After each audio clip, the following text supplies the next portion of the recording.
अस्सलामुअलैकुम। आज हम बात करेंगे ऑस्ट्रिया में फुली फंडेड स्कॉलरशिप की ISTA में। ऑस्ट्रिया में फुली फंडेड स्कॉलरशिप ओपन हो गई है, जिसकी लास्ट डेट 8 जनवरी 2026 है। आपके पास बहुत कम टाइम है इसके लिए अप्लाई करने के लिए। इसमें रिक्वायरमेंट कौन कौन सी है, इसके बेनिफिट कौन कौन से हैं और किस तरह आपने एप्लीकेशन फिल करनी है, आज हम इस पर डिटेल में बात करेंगे। वीडियो स्टार्ट करने से पहले प्लीज़ चैनल को सब्सक्राइब कर लें, वीडियो को लाइक करें और बेल आइकन का बटन ज़रूर दबाएं ताकि फ्यूचर वाली वीडियोस आप तक पहुंचती रहें। तो इसके हम बेनिफिट्स की बात करें तो इसमें बेनिफिट्स में आपको 3500 यूरो पर मंथ स्टाइपेंड मिलता है, जो ऑलमोस्ट पाकिस्तानी 1 मिलियन PKR बनता है। उसके अलावा आपको रिटर्न टिकट मिलता है और एक साल में तकरीबन 14 सैलरीज मिलती हैं। मीन्स कि आपको 2 सैलरीज एक्स्ट्रा मिलेंगी हर साल में। उसके अलावा आपको 30 डेज पेड लीव मिलती है। आपका जितना भी इंश्योरेंस का खर्चा आता है वो सारा प्रोजेक्ट की मद में आता है। और अब हम बात करेंगे इसमें डॉक्यूमेंट कौन कौन से रिक्वायर्ड हैं। अगर हम डॉक्यूमेंट की बात करें तो डॉक्यूमेंट में आपके तमाम academic document, CV, 2 recommendation letter, English proficiency letter, और इसमें रिसर्च प्रपोजल की ज़रूरत नहीं होती। आल्दो आपने किस तरह रिसर्च अपनी सेलेक्ट करनी है और कौन कौन किस तरह आपने अपना प्रोजेक्ट सेलेक्ट करना है, ये चीज़ें हम सारी डिटेल में आपको बताएंगे। इसमें आपको कोई डिटेल में रिसर्च प्रपोजल तैयार करने की ज़रूरत नहीं होती, ना आपको आइट्स की ज़रूरत होती है। आपने इंग्लिश प्रोफिशेंसी लेटर की बेस पे अप्लाई कर देना। तो आइए हम वीडियो स्टार्ट करते हैं, जिसमें मैं आपसे वेब शेयर करूंगा और किस तरह आपने फॉर्म फिल करना है स्टेप बाय स्टेप आपको समझाऊंगा। ये ISTA की जर्नल वेबसाइट है, institute of science and technology Austria की। इसका लिंक भी मैं डिस्क्रिप्शन में दे दूंगा ताकि आप लोगों इजीली इसको ओपन कर सके। तो कोशिश करें कि ये वाला ही डायरेक्ट ओपन करें ताकि आपके पास सारी डिटेल आपके सामने मौजूद हो। इसमें PhD एप्लीकेशन एंड एडमिशन वाला सेशन मैंने ओपन किया हुआ है, जिसमें आप दे सकते हैं कि अभी करंटली एडमिशन ओपन है और जिसकी डेडलाइन है 8 जनवरी 2026 3 PM तक। उसके बाद जितनी भी एप्लीकेशन सबमिट होंगी वो सारी रिजेक्ट हो जाएंगी। उसके बाद कोई भी एप्लीकेशन जो है वो एक्सेप्ट नहीं होगी।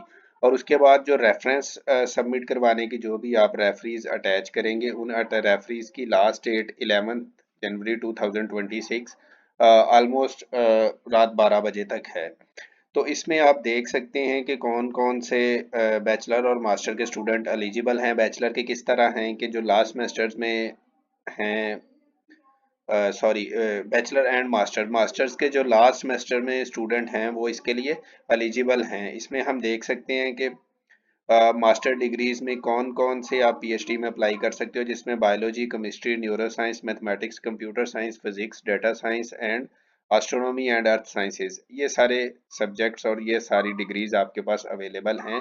पर एक चीज़ का आपने ज़रूर ख्याल रखना है कि इनको आपने जो भी आपके रिलेटेड है जिसमें आप अप्लाई करना चाह रहे हैं, तो उसको ओपन करके ज़रूर देखें कि आपके रिलेटेड कौन सा इस टाइम करंटली वहाँ पे रिसर्च चल रही है। उस टीचर, उस प्रोफेसर के बारे में ज़रूर अच्छे तरीके से देखें, क्योंकि ये आगे जब आपने एप्लीकेशन फिल करनी है तो उसमें वो आपको काम आएगी।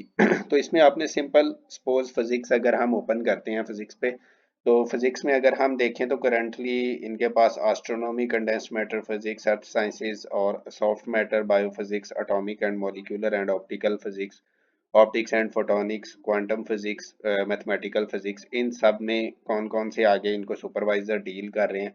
अगर हम डिटेल ग्रुप्स में देखें तो कौन कौन से, क्योंकि जब भी आपने एप्लीकेशन फिल करनी है तो आपने 3 चॉइस करनी है इसमें। अब 3 चॉइस में आपने कौन कौन सा डिपार्टमेंट रखना है, इसमें आपने ये खुद देखना है, सॉरी, कौन कौन सा ग्रुप सेलेक्ट करना है आपने। तो कोशिश करें कि जो रिसर्च आपकी मास्टर में है उसके रिलेटेड आप अपनी रिसर्च चूज करें, ताकि इससे आपके सिलेक्शन के चांसेस बहुत ज़्यादा बढ़ जाते हैं। तो इसमें आप देख सकते हैं कि उन्होंने डिटेल में अपने ग्रुप्स बता दिए हैं किन किन ग्रुप्स में हैं। अगर आप इसकी फर्दर डिटेल में जाना चाहते हैं तो इस ग्रुप्स की जितनी भी आगे पब्लिकेशंस हैं वो भी आप जब इस पे क्लिक करेंगे ग्रुप पे, तो आगे इनकी पब्लिकेशंस भी मिल जाएंगी। तो आपको पता चल जाएगा कि करंटली ये ग्रुप किस चीज़ पे काम कर रहा है। तो इसमें हम देख सकते हैं कि इनके पास इस टाइम करंटली बहुत सारे ग्रुप हैं जो ऑलमोस्ट फिजिक्स की हर फील्ड में काम कर रहे हैं। इसी तरह बाकी सारे सब्जेक्ट के भी ग्रुप्स अवेलेबल हैं। तो आपने जिस भी ग्रुप में अप्लाई करना है उस ग्रुप का नाम अच्छे तरीके से और उसका सुपरवाइजर का नाम या उसके कह लें कि ग्रुप लीडर का नाम, वो बहुत अच्छे तरीके से यहाँ से नोट कर लेना है। फिर आपने अपनी एप्लीकेशन फिल करना शुरू करनी है। तो अब आगे हम देखते हैं कि इससे आगे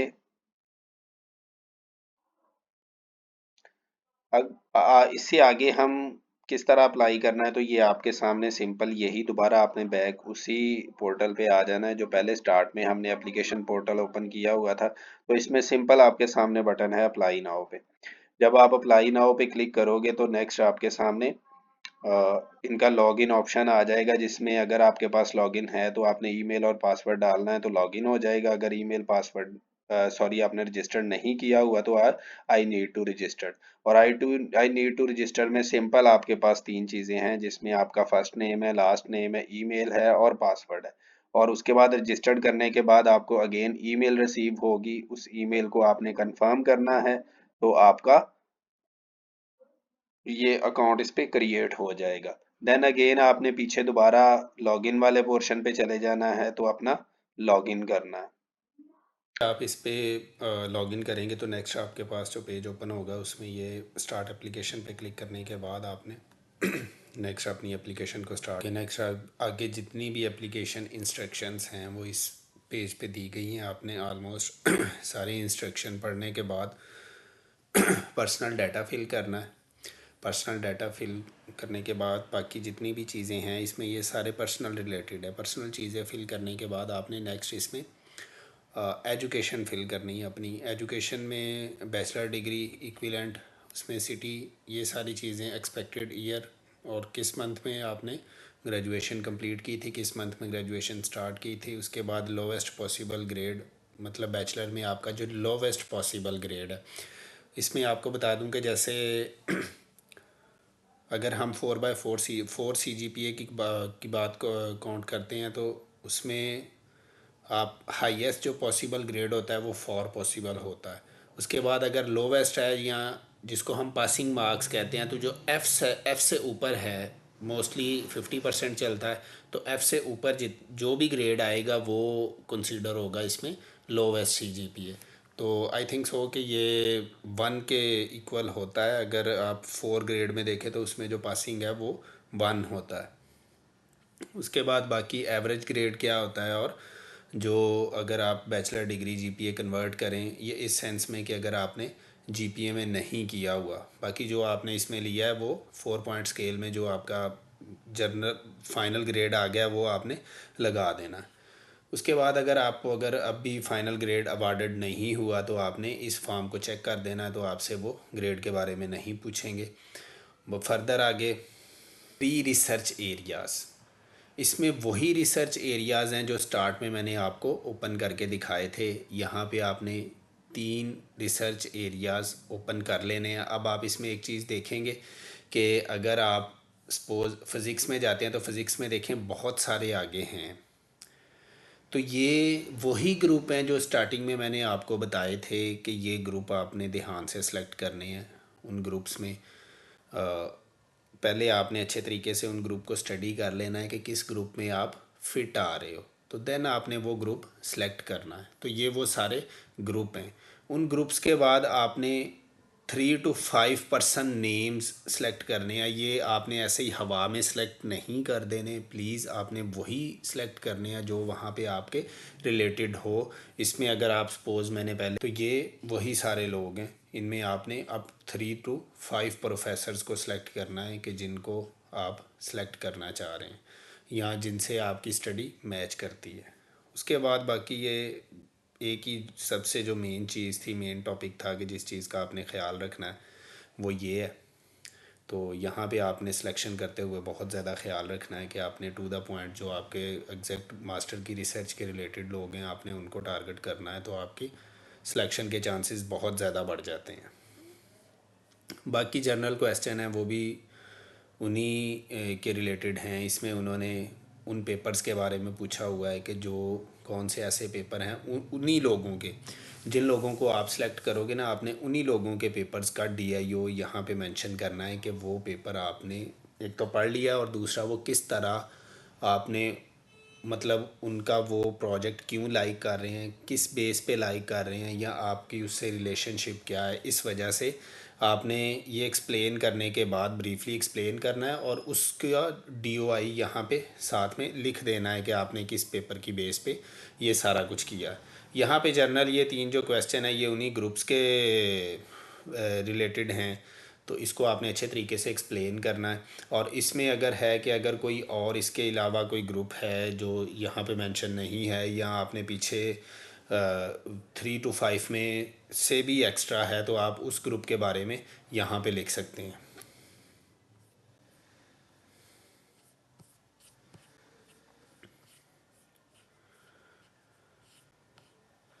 उसके बाद आपकी जर्नल अटैचमेंट है। अटैचमेंट में आपको सीवी रिक्वायरमेंट है, स्टेटमेंट ऑफ पर्पस रिक्वायरमेंट है, bachelor degree, bachelor diploma, bachelor transcript. और जब आप इसमें ऐड कर लेंगे, नेक्स्ट ऑप्शन, जब आप बैचलर यहाँ पे ऐड कर लेंगे, do you have an other degree, yes, तो यहाँ पे आपकी मास्टर डिग्री का वो ओपन हो जाएगा। तो ये आपने डिग्री यहाँ पे मेंशन कर देनी है कि ये कौन सी है। जब आप ये मेंशन कर लेंगे तो यहाँ पे आपने मास्टर डिग्री का भी साथ में अपलोड कर देना है। जब वो उसका सेव करेंगे तो यहाँ पे पूछ लेंगे। उसके बाद आगे नेक्स्ट उन्होंने आपकी इंटर्नशिप अवार्ड और पब्लिकेशंस के बारे में पूछा। यहाँ पे वो भी आपने क्वेश्चन सारे फिल कर लेने हैं, उनको इसमें डिटेल से बताना है अपने बारे में। बाकी सारे जर्नल क्वेश्चन है। आगे हम आ जाते हैं रेफरीज पे। तो रेफरी अप टू 3 आप ऐड कर सकते हैं, मिनिमम 2 और मैक्सिमम 3 आप जो हैं वो ऐड कर सकते हैं। तो यहाँ पे फ़िलहाल करंटली आपने कोई उनकी तरफ से पीडीएफ फॉर्म में कोई अब डॉक्यूमेंट अपलोड नहीं करना। उनका सिर्फ नेम और टाइटल, इंस्टीट्यूशन और इंस्टीट्यूशन ईमेल और उनका कंट्री मेंशन करना है। ख़ुद ही उनको ईमेल चली जाएगी। जैसे ही उनको ईमेल रिसीव होगी वो आपका रेफरेंस वहाँ से अपलोड कर देंगे। और रेफरेंस अपलोड करने की लास्ट डेट 11 जनवरी 2026 है। उससे पहले पहले वो टीचर वहाँ पे अपना अपलोड करेगा, वहाँ पे रेफरेंस अपलोड करेगा। वो रेफरेंस जैसे ही अपलोड करेगा आपको नेक्स्ट शो भी हो जाएगा। आप इसमें डिटेल भी देख सकते हैं रेफरीज़ की कि रेफरीज़ ने आपका अपलोड कर दिया है रेफरेंस या नहीं अपलोड किया। तो जैसे ही अगर सपोज़ उसमें आप अपने रेफरीज़ को रिमाइंडर भी भेज सकते हैं कि उन्होंने रेफरेंस अपलोड किया है या अभी तक अगर कर दिया है तो ठीक है, अगर नहीं किया तो आप कुछ दिनों बाद उनको रिमाइंडर भी भेज सकते हैं। ये सारा डाटा फिल करने के बाद आपने एप्लीकेशन सबमिट कर देनी है, एप्लीकेशन चली जानी है। उसके बाद आपने अपने रेफरीज़ को एक रिमाइंडर भेज देना है कि काइंडली आपके बिहाफ पे रेफरेंस सबमिट करवा दें। और नेक्स्ट आगे फर्दर आपकी एवेल्यूएशन के लिए चली जानी है। आफ्टर 11 जनवरी 2026 आपकी जो एप्लीकेशन है वो एवेल्यूएशन के लिए चली जानी है।